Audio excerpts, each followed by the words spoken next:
Hello, সেদিন আমরা গিয়েছিলাম একটা ফ্রেন্ডের দোকানে শপিং করতে। সাথে ছিল দুইটা বিয়াদ্দব। মূলত এই দুইটার জন্যই শপিং করতে বের হওয়া। মূলত এই দুইটাই শপিং করতে গেছে, এদের জন্য আমরা বের হয়েছি আর কি। এন্ড গ্যাস হোয়াট, গিয়ে দেখি ওর শপ অফ। এন্ড আমরা অনেক ডিসঅ্যাপয়েন্ট হই, বাট কিছুই করার ছিল না, এই জন্য অন্য শপে চলে যাই শপিং করতে। আর এখানে হচ্ছে যে আমার ফ্রেন্ডরা টুকটাক শপিং করছিল, আর আমি ওইখান থেকে রিং আর একটা নট নিয়েছিলাম। এন্ড শপিং শেষে চলে আসি খাওয়া দাওয়া করতে। একটা মজার জিনিস দেখাই তোমাদেরকে। আচ্ছা, তারপর অর্ডার করি আর খাবার চলে আসে খাওয়া দাওয়া শেষ করে। আর এখানে হচ্ছে আমরা নিয়েছিলাম meat box barbecue chicken wing, আর এই দুইটা কিন্তু খুবই মজা ছিল। যদিও আমার কাছে মিট বক্সটাই বেশি ভালো লেগেছে, এর আগে কিন্তু আমি বারবিকিউ চিকেন উইংটা খেয়েছি, এই জন্যই এখানে আসা। আর খাবার শেষে চলে আসি চা খেতে পার্কে। এই ছিল আমার mini blog. Thank you for watching.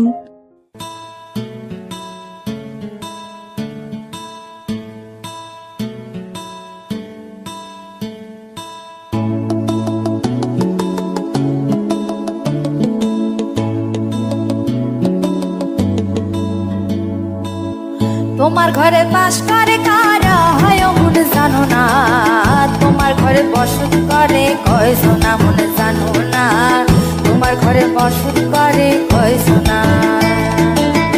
তোমার ঘরে বাস করে কারা হয় মনে জানো না, তোমার ঘরে বসত করে কয়ছো না মনে জানো না, তোমার ঘরে বসত করে কয়ছো না। একজনে ছবি আঁকে এক মনে বসে রং মাখে ওই মন, একজনে ছবি আঁকে এক মনে ওই মন, আরেকজনে বসে বসে রং মাখে ওই, আবার সেই ছবিখানা নষ্ট করে কোন জনা।